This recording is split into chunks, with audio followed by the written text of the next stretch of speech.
Welcome to the first turn. I'm Hyena, I'm Llama. and welcome back. It's been a couple of weeks. Summer's busy, lots of conventions, lots of things to do. Yeah. We're finally here again. I think our schedule will kind of be a little more regular hmm going forward, but we'll see. Lots happened the last couple weeks. We've got, had some conventions that have happened. Like you said, there have been some big releases that have come out. There have been some news about some Warhammer stuff. In the realm of Total War Warhammer, which I think is a huge driving factor at the moment for at least kind of the fantasy side. I mean, potentially a 40K side too with Total War Warhammer 40K. In development, which looks really good, by the way. It does. I don't think any issues with porting over 40K into a Total War game, space, sci-fi, whatever. This is kind of the first time they've done that, and I don't think there's gonna be a problem at all. And it's one of the first times they've developed an entirely new engine. Like a lot of the same Total engines have been around since like Rome 2, and this one's totally new. But everybody who got to play test a little bit of it and all the footage, everyone's like, we're not worried. This actually looks like it's going to be great. So. Yep. Yeah. So that's awesome. And then, Lords of the End Times coming out, which looks huge, right? Like this biggest is probably DLC they've done. Yeah. The biggest one ever, right? So not only they have new, legendary lords for a lot of major factions, but huge, faction reworks and tons of legendary, like unique heroes from the lore. Like they've not done one this big before. No. It's almost like a new game, right? Total War 4. Like this is the kind of level of release that we would see with a new Total War game, where it's like, all right, everything else previously is still in the game, but here's the new game, here's all the new factions, here's all that. So that's exciting. The Nagash part of it is very mysterious. We still have no idea what's going on there. I had some thoughts we were talking about a little bit about what they could have done. Even though this isn't end times, I mean, it could be like the end times, right? We expect that end times Nagash is probably the most powerful being kind of in the world, right? Maybe besides like post apocalypse Archaon, which we won't see, right? We're not going to see Ascended Dorgar because that was very much an AoS thing. Yep. I don't know of anyone bigger or more important than Nagash in this end times kind of event. And it was funny is even in the lore when the end times were happening, for those of us who were around, it was like controversial in the Warhammer world itself that someone was going to bring him back to help deal with this problem. It's like, really, is this the guy we want to bring? Because it's freaking, and Nagash came back and he was much more than he had been before. So that was a huge risk. Well, then the cost of bringing him back was huge too, because there was multiple like major faction characters and leaders that were sacrificed in order to ascend him. But I do think it would work for Total War, honestly, because the quest to bring back Nagash required, multiple call them story battles, right, around the world to secure certain things in order to bring back the ritual of bringing back Nagash. Because you had the securing his old mountain hold, killing the Skaven, getting his crown, getting his sword, getting the 9 books, his 9 books, getting the vessel, which was Volkmar as the body, I'm pretty sure. Because all they really had left was the hand of Nagash, which is I think funny, because he's got the hand of dust. That's the one hand that is original. The OG. They had his armor. They had they needed the vessel, the body, which is Volkmar. They needed the blood of the Ever Queen's daughter, I think. It was a lot that they had to secure. And so if Nagash is that powerful, I could see the campaign being like, hey, you don't get Nagash right away. You got to go and do all these story battles and collect all these things and then do a big story battle, because the ritual to bring back Nagash too was like a coalition of dwarves and elves and men all attacking the ritual site trying to stop it. They fail, right? They couldn't break through, but that would be the story battle, is you defending for long enough from this onslaught of all these kind of order factions in order to secure Nagash's ascension, and then you get access to him. Because I don't see Nagash in game being anything other than this huge monstrous being, right? And so if you get him from turn 1, that seems a little, it might seem a little good. That'd be like, hey, here you go. You get Scarbrand, campaign level 1. You're just Scarbrand. Like, that is, for the record, that is what it feels like playing Scarbrand when you get out there level 1 and it's like, oh, I didn't even just send troops. I just sent him over to go kill all their stuff. Like, this isn't right. And it's only later when you run into stuff with magical missiles that like can hurt him. But it's and even then he's magic resistant. But yeah, no, Nagash, it's funny as it's been a big mystery because there have been some content. It comes September 24th is when we get it. So a month from now. And there have been some content creators who got some early access and have been playing what they're allowed to per their NDA. One particular group was playing with it to show off the new vampire count stuff. And when he opened up Immortal Empires and went to click on race, he almost clicked on Nagash and then was like, whoa, and then like stopped and clicked on like just Sylvania. And every content creator I've seen has been like very careful to avoid even hovering over Nagash, let alone clicking on him. So they're not supposed to show off yet what he does. Someone did discover, because they've only been allowed to play 10 turns in their demos, someone did like this rush to run 10 turns in all these directions to find out the start locations of these new legendary lords. Now, we do know that sometimes the AI start location isn't the same as the player. I can't give the specific examples, but it does happen. I think Malice Darkblade was like that for a while. But now they found Nagash at his Black Pyramid when he's the AI. But some suspect that the player version of him, you start at Nagashazar. And you have to like get to the Black Pyramid, like sort of like with one of the dwarves, you have to get to Carrick 8 Peaks, from a start location. Bellegarde I hate that campaign so much. Yeah. But they've reworked it. The biggest thing, so in addition to 4 new legendary lords, as well as a free 5th legendary lord, and a pile 9 named heroes, there's also generic lords, generic heroes, a bunch of new troops. One of the biggest things that could have been its own DLC was the Vampire Counts faction got completely reworked. So every faction, bit by bit, through Warhammer 2 and now 3, has gotten eventually an overhaul of some kind to bring them up to date with what everybody else can do. And we've seen these key points that changed everything. If you remember in Total War Warhammer 2, the Tomb Kings really changed everything. From like they had the crafting system. They didn't use money. They used like soul matter, and they could like recruit for free from but then they had the Vampire Counts got that kind of thing too. Well, and then the Tomb Kings had caps on like the elite units though. Oh yeah. So so you had to find ways to unlock that, or even unlock a new lord so you could start another army. So like all these unique, and then Chaos Dwarves was in Warhammer 3 the big moment where it changed a lot. Where now there were 3 or 4 resources you had to manage to unlock tech, to unlock upgrades, to unlock units, to unlock buildings. And it didn't make it harder. It just gave you more to do for a longer period of time in the game. I love you, Dayton.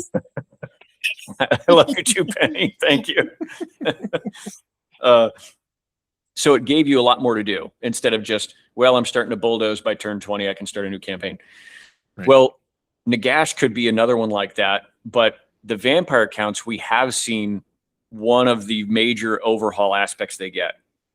So you can still play Vlad, Manfred, etc. They've added Neferata, who has her own stuff. And she's very powerful, by the way. She's very powerful. But now a Vampire Lord they have made special. So I'm bridging off of what you said with these like very powerful starting things. Well, Vampire Lords in Warhammer lore and in many fantasy settings are more powerful than the usual dude. Like, because they're not human, they're not just a necromancer. They've got so much more. They're magical. They're physically capable. They're almost impossible to kill. And so they wanted to create that feeling now with Vampire Lords. So now you don't get to start with Vampire Counts recruiting a Vampire Lord. You get to start with like a necromancer, just a human. And if you want a Vampire Lord, you have to go get a settlement, either discover it with an agent or win it in a battle. And it's random when you start a campaign where on the map they'll be, but they will essentially be like vampire burial sites. And when you discover them and you take the settlement for yourself, that has its own set of mechanics. Like you achieve this blood resource, and then you can unlock that this can be a place where a vampire is opened, and then you get to pick one of the 5 families, and then you get to pick these traits that they have and these upgrades that they have and what they're going to be specialized in. And then after you've done all that, you now finally get to recruit him or her. But that vampire lord starts at level 1, much more powerful than a level 1 character for most factions. So that's a really neat thing to do before you even get to unlock lord. I wonder if there will be an element of that as far as Nagash goes. Like, you have to do all this stuff before you even get him, because when you unlock him, he's mega powerful right away. Yeah, because like you think a level 1 Nagash isn't going to have access to the magics that he's supposed to know. Mm-hmm. You know, it's like got to, right? I mean, I don't know. It'll be completely different, and that's why they haven't shown us yet. You know, right. But Neferata is really neat because she was, of course, the first vampire in the Warhammer universe, and kind of achieved it on her own by stealing spells and elixirs and stuff from Nagash's whatever, and then created a bloodline that mixed with humans, and they were the vampires. And isn't that why Khalida hated her? Because they were cousins. And they were cousins or sisters, or they were related in some way. And they both sort of achieved like permanent, like undeath, like eternal life. But the vampire method for doing it was seen as kind of a betrayal of. Well, yeah, it was when Khalida discovered that Neferata was mingling with the like elixir vitality or whatever it was. She went to confront her, not knowing that Neferata had already become a vampire. So they fight, and Neferata kills her. But then some god that's the equivalent to the Egyptian Asp by name or something, or Ankh, brings her back to life, meaning Khalida, as like this part stone, part mummy being. And so she's achieved this form of undead, but she's like noble. She actually goes around hunting. I'm trying to remember. She tries to hunt vampires. There was something else. I do think the resurrection of all of Nehekar actually was a spell gone wrong from Nagash. Okay. I think he was trying to like resurrect the world, basically all of it, as his like undead minions. But something went wrong. You know, as the stories often go, I think he was interrupted. So Nagash was a lich priest, a living lich priest of like the cult of death. We're diving deep here, people. Yeah, which a lot of Nehekar didn't follow really, but being part of the clergy, you were barred from being part of like the ruling class, right? Like you give up your name, you give up your claim to the kingdom, like the throne, by entering into the clergy. But he was the brother of the king. I think he was his older brother even, and they disagreed on how the kingdom should be run, and so he wanted to be king instead of his brother, but because he had chosen that path, he couldn't ever become king. Well, that didn't stop him, so he tried to find a different way. He was dabbling with eternal life and all this, and Nagash's first death, I think, is when he died the first time, was after he started constructing his Black Pyramid. It might have been complete at some point. In secret. He had like a mountain stronghold that he was dabbling in magic. He ends up like kidnapping the king, and he's holding him there in his mountain stronghold. Well, as it always happens, the Skaven interfere because his mountain stronghold was on top of a big old pile of warpstone. Yep. And so the Eshin assassins sneak in, and they arm the king with there's a very special sword called the Woe Blade or something like that. You might actually get it in as a artifact in the game. Might be one of the weapons. But anyway, so they like unlock, they like show up, they unlock his cell, and he's like, "Who are you? Are you here to help me?" And they don't say anything. They just hand him a sword, and then they like just vanish. And so now there's just this open cage, open door straight towards Nagash, and his brother runs out there and kills him, and then escapes. But because he's out in the desert, he's got this sword, which is actually a cursed thing, and it eventually slowly kills him. So the king's dead, and and Nagash is dead, but like Nagash was in the process of casting like a giant ritual to, you know, poison everyone and bring them all back, and that goes awry because he gets killed in the middle of it. So it ends up, it does poison the land and poisons everyone. Everyone dies, but when they come back, they almost have, they have their will bound to like their kings and their, you know, their priests and stuff, the leaders of the society more than they are to Nagash. And so like there's this different kind of undead, very, very different from like the Sylvanian undead, right? And so like that's where you have like what's his name? Chariot Lord. Now I can't think of it. That's funny. Oh my gosh. Cetra. Cetra. I was gonna say he's one of the coolest characters. Yeah, he is. Yeah. But that's where like Cetra comes from. Is like Cetra wasn't, I don't think Cetra was his brother, but Cetra was like the ruler of Nehekar after the king was like presumed dead. And so like the king himself, like his brothers he didn't come back. I'm pretty sure. Like I'm pretty sure he never came back. But Cetra then becomes this, you know, undying leader of the legions of the undead, right? That is completely separate from Nagash. And Nagash eventually his greatest success there was binding his own spirit basically to like a phylactery, which was the Black Pyramid. And so when Nagash was killed over a few hundred years, he eventually is able to like his spirit's able to rematerialize, right? And like he comes back, but then he sees, oh, things are way different. This is not what I planned, you know? Well, and there was also, when you read about the Nehekarns when they were alive, they revered the afterlife. It was like something they look forward to, and they feel like Nagash stole that from them. Exactly. That's why they all hate him so much. He changed that natural order of like their beliefs, right? Like death was an integral part, and now it's like they're all enslaved in death, and that was just that was sacrilege.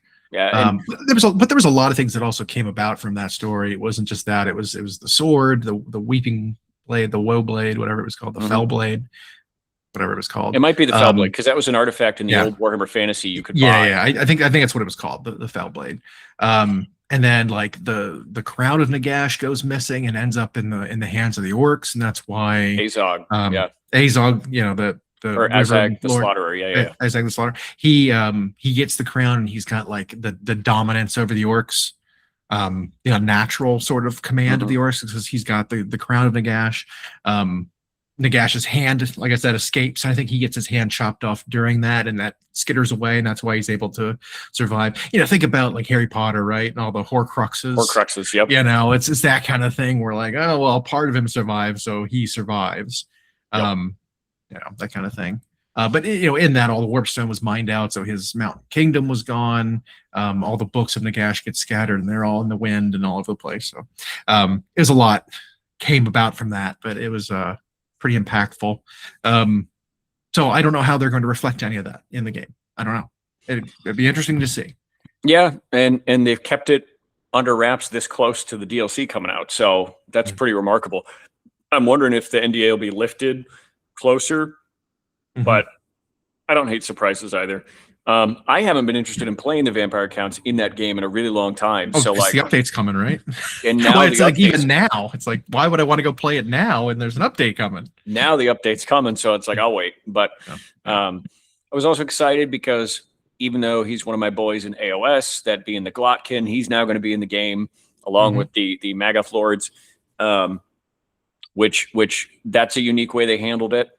First of all, his starting location is in a very northern part of Norska, which is lore accurate. I just thought when they had like the maggot like land that was like sort of northeast on the map, that's going to be where it was because it was a generic Nurgle faction with a very similar name. And then nope, it's going to stay an AI faction, and he's going to be in his own spot.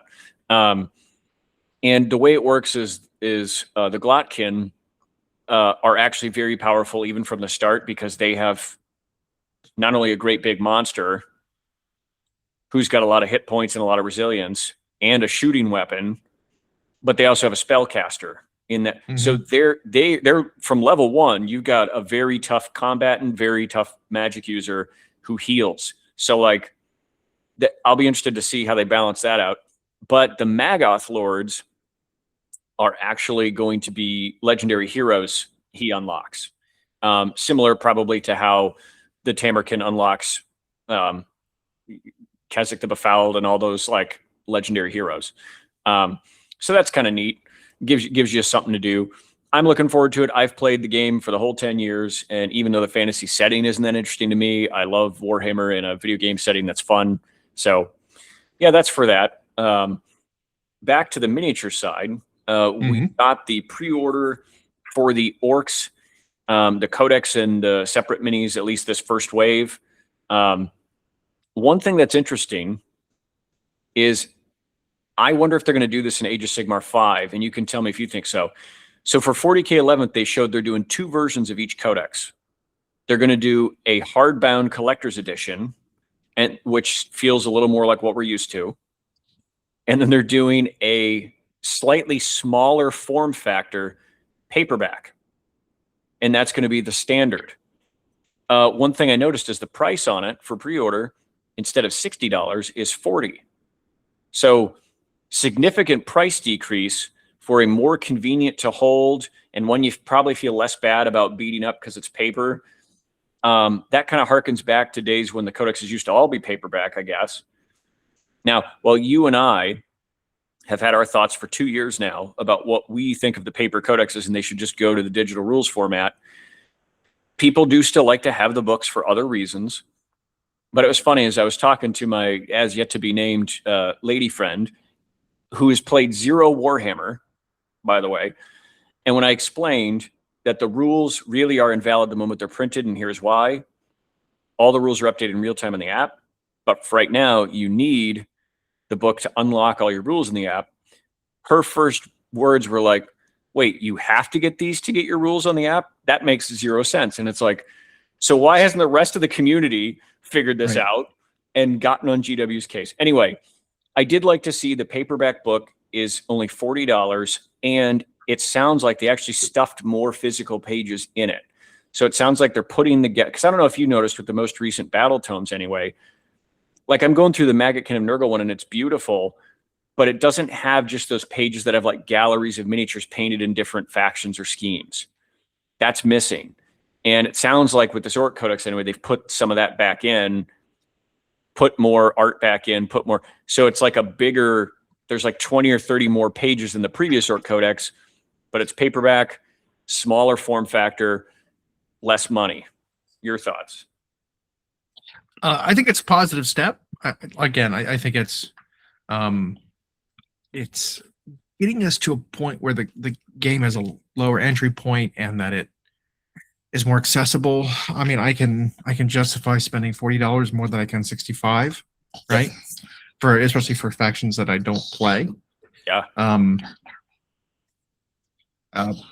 I still think it needs to go further. Like I still think there needs to be an option just to unlock the rules, buy a faction pack in the app or something, something along those lines. That's even what she said. She's like, so why don't they just make something where for $20 you can unlock it in the app, or they pay a higher price per month for the app? It's like exactly. Yeah. Like we had talked about, the only kind of successful like mainstream company that's come up with an app that has worked the way it's intended and has been kind of streamlined and smooth is the War Machine. The War Machine one, which I don't even know if they still have that. I have no idea. The Infinity one was okay, but it was also just available to web browser, so you didn't need, a phone app. But the War Machine one did work very well. To go and purchase a new faction, all of the cards and everything in the app, it was like $12. Yeah, I would absolutely. And here's the thing. The one-click rules references in the 40K and AoS apps are very good. The rules are updated in real time. You can list build right in it. Just let me pay something to unlock my whole damn army without having to buy the book. And then you still have these books for the people who want them.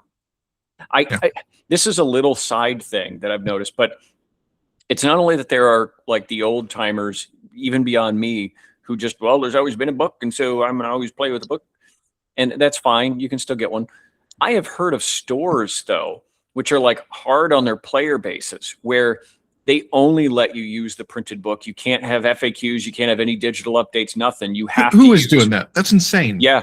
And I've watched these people, and they do the sad face emoji. Well, my store, they say you have to use the book. So if you don't have one, it's like, first of all, that's horrible. Get out of that. play group or whatever.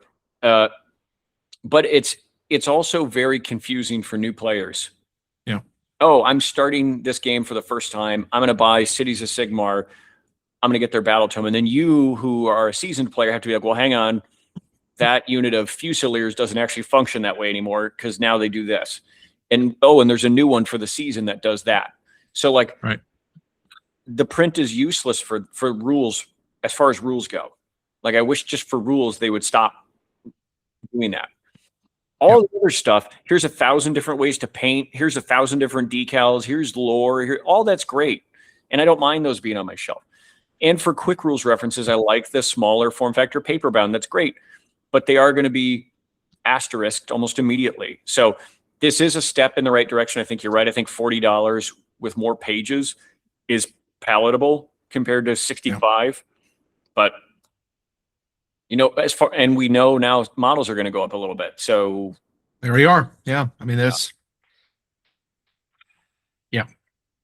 it's funny because as we get older, we would think like, we could definitely buy more stuff. I don't have to worry about buying more models and stuff like that because I'm getting older. I can afford it. Now I have a job. It's just it doesn't. Now it scales. It scales.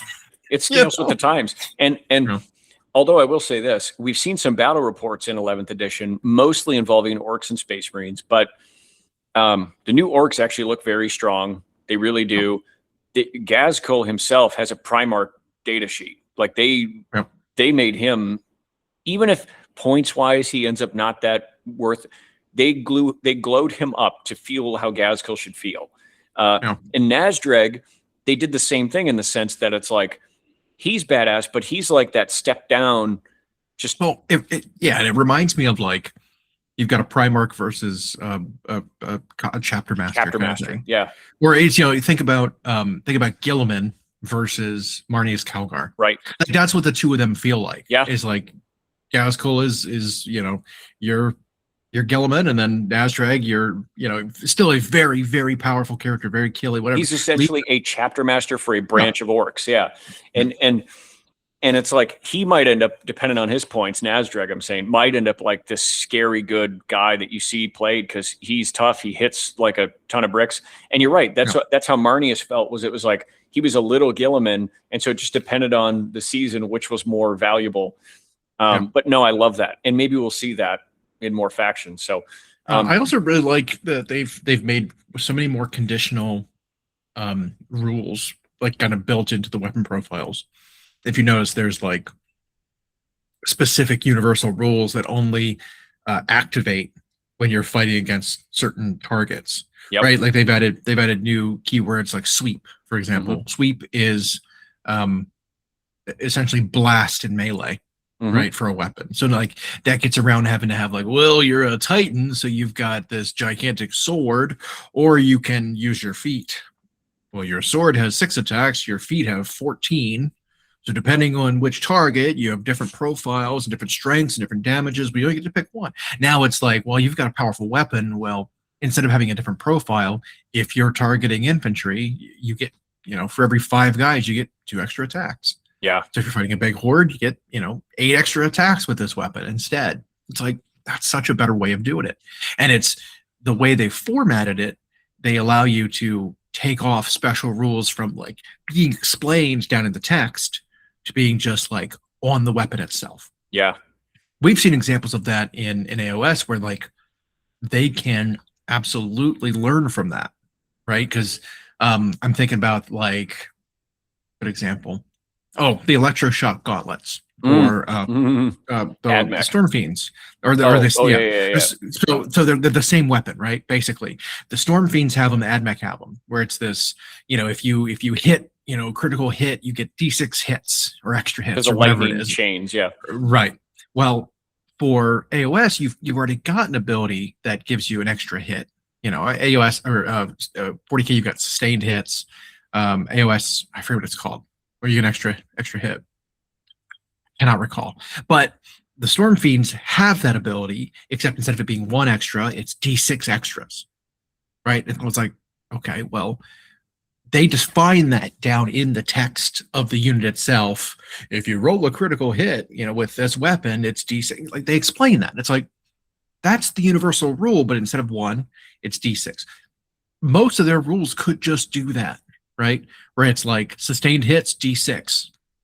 Instead of it being sustained hits, and all sustained hits ever is 1 extra. Right. Or like things like that. Yep. So like I like that they've moved it up and they've kind of scaled it a little bit, so you can have blast 2, blast 3, blast 4, whatever. You can have sweep 2, 3, 4, whatever. Like, it's a scalable universal rule now instead of always being a set. What's funny is when it comes to universal special rules, all thoughts about the company aside, that was something that they always did in Magic the Gathering over time. It was like if they came up with a new keyword for a new set, and it was something like ward, which meant if someone attempted to target this permanent with a spell, they had to pay extra mana to do it. That's what ward was, the bubble. Now they've done it when they've revisited it. Now it's scalable and there's different costs. So now instead of saying ward, which requires you to pay 1 extra mana to target it, now they have ward 3. Now they have ward pay 2 life. Now they have ward discard a card. Yeah. I was looking at some old cards that defined lifelink. Lifelink wasn't a keyword. It would just say in the text, when this card deals damage, when it does damage, you gain life equal to the damage dealt. It's like, well, that's just lifelink. Yeah. It is, but it was an old set, and they didn't have lifelink back then. They had this unique rule in this card that became the archetype for lifelink later, or trample used to be like that. Like there were rules that just weren't universal, that became universal. And so they've kind of done that where there's scalable universal rules now. Well, they make them universal. A great way of balancing it. And then you vary them and scale them. Right. And the 40K so far, the data sheets look like that. And do we know yet exactly what Rile Up does? I read an article that was like, basically they said, we'll explain more about that later. I think they did define what Rile Up was, though. Basically getting reroll advances or advance and charge and +1 to wound, and then different units have different extra bonuses upon that. Like, they showed that the mega knobs always get something while or they always count as being riled up, so they always get that rule. Things like that. So I mean, it's just another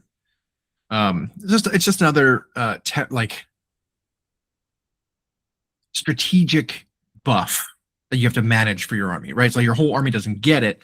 Only a few units at a time get it, but certain units have it all the time, kind of thing. Yeah.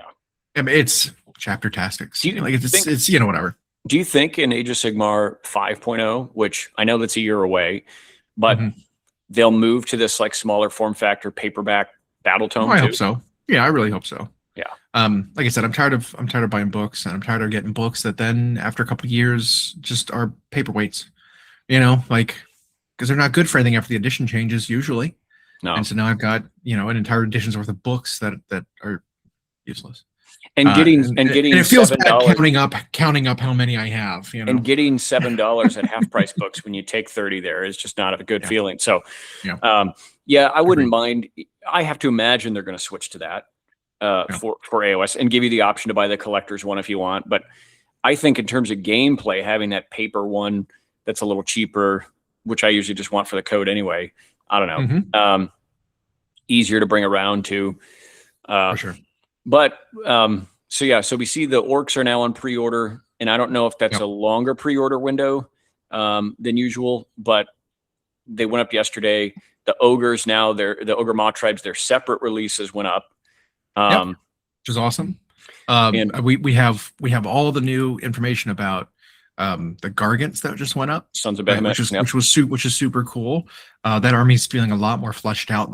I'm glad when they did this release, they fleshed out like the little ogre or the little Gargant side of the army, right? And kind of expanded that, because having an army of just big guys is a little unfun, because there's only so many combinations you can have of 3 models or 4 data sheets, and so getting a lot more options of ranged weapons and elite melee and normal melee and big guys and priests and wizards, like they're kind of feeling like a real army now. Well, and it sounds like this new one, So first of all, the new named character, Mamegrin, which people talked about a matriarch for the Gargants coming. She's like a medium-sized one in terms of her physical footprint. And she comes with 2 fluffy beasts with horns. And she's in the lore, it's interesting. She's like respected by all the Gargant cultures because she's the seer of some kind. And if she declares someone a certain thing, they take it as kind of canon. And then the regular sized, so it sounds like the old man crusher Gargant's going to stick around, and then surprisingly now they're getting this boss stompa version, and it's supposed to be somewhere in between the two in size, so medium, but it sounds like it's going to be a 3-pack. Yeah, and they showed that it makes kind of 2 different units. You got one that like throw debris like a ranged unit, and another one that's got club type things and beats people up close. So you're right. I absolutely love it. Was just like with Imperial Knights when they gave us different sizes. And so it wasn't just 3 great big things all the time. I think that's way better for the army, way better for regiments of renown, because I'm sure they're going to have a bunch of those with the new kits. So I really like that. Makes it feel like a real army and not just a justification to release a Codex or Battle Tome on one big kit. So, yeah, I don't know that was kind of a surprise. We had a sprue that was sort of leaked a while ago, but yeah, it kind of, they did it in place of like a Monday single model release. It was like, oh, by the way, new faction update, which is crazy. Like it's kind of a big one. You usually expect them to reserve that for preview or something, right? Like, well, and that's what the video vignette felt like, was like the type they would show at a preview event. So, which, if we want to talk about that real quick, because Nova's coming up, which I will be attending, and the chatter started just like last year, where certain content creators like Spiky Bits and whatnot did this thing where it's like, oh, they pulled the plug on the Nova. They being GW pulled the plug on the Nova event. And it's like, nope, they never made an announcement that they were even doing one there. So, and then they shifted the goalpost then. When everybody was like, okay, that's true. They never announced they were going to do that at Nova. And they didn't do one at Nova last year. They never announced they were going to do one at Nova last year. We had just come to expect it after years of them doing it. That's not unreasonable, but now we're in the 2nd year of them not doing it. Do we still want to say they pulled the anyway? There was also a Warhammer Open last weekend, somewhere in the UK. But people said, how come there was no preview event? And it's like, again, they never said there was going to be at that Warhammer Open. But then someone put up a little blurb from the Warhammer community website that said, join us for tournaments and how-tos and costumes and sneak peeks. And so people took that sneak peeks to mean there's going to be a great big preview event. Now, sneak peeks, we know from them, can mean anything. It can be like at Adepticon, they had some of the orc models that weren't out yet. They had them there so you could see them in person. That was a sneak peek in addition to the preview event.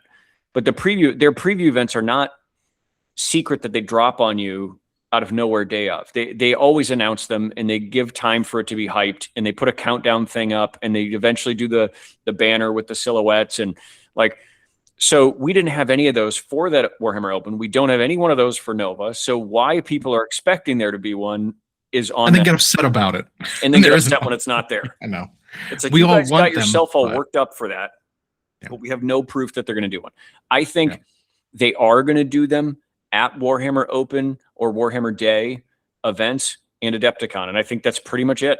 That doesn't mean all Warhammer Open events will have one, because now they're doing like 20 Warhammer Opens a year. So, but this Gargant faction preview, the video trailer did feel a lot like the kind that would be at a preview event. So I wonder if it was going to be held for one and then they decided no, or if they bumped it for something.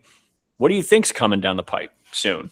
Well, all we've got left is Lizardmen and Seraphim and Dwarves, the new dwarf faction. That's all that's left, really. I mean, there were some end of edition rumors about big releases coming for like the Grand Alliances. So maybe there'll be some universal monsters, some universal big centerpiecey things. I heard about Chaos getting, maybe a dragon or other flying beasts that maybe they kind of need. I heard very conflicting rumors about how the edition end is going to happen, where like Archaon's dead, but then someone else is like, no, Sigmar's dead. And it's like, well, this sounds like there's two completely separate things that are true at the same time. Right. Could this just be like the community decides how the world gets shaped? Is this like an end of edition campaign where like both things could be true and people have seen both sets of info and only one of them happens? You know, like maybe there is going to be something huge coming for Age of Sigmar at the end of this edition in a year. Yeah. And with that usually comes big cool event pieces, you know, like the Cog Fort was cool and all, but like, wouldn't it be neat if there was a new Chaos Gargant that everyone could get, or if there was a new, you know, Undead Colossus that all undead factions could use, or, you know, things like that. I think it'd be kind of slick. So, so we will see about that. Unfortunately, though, today I do need to cut it short. We need to get going. I've got something I gotta go do. So sometimes you just need to slice a little off the top, and that's all you get. Yeah. So we'll pick this back up a little bit later because there's way more to talk about. There is. Why is it whatever? So this is a first course, so we'll have more to come. And you're always left hungry after that first course, right? Exactly. Well, more to come next time. All right. I'll see you. See you.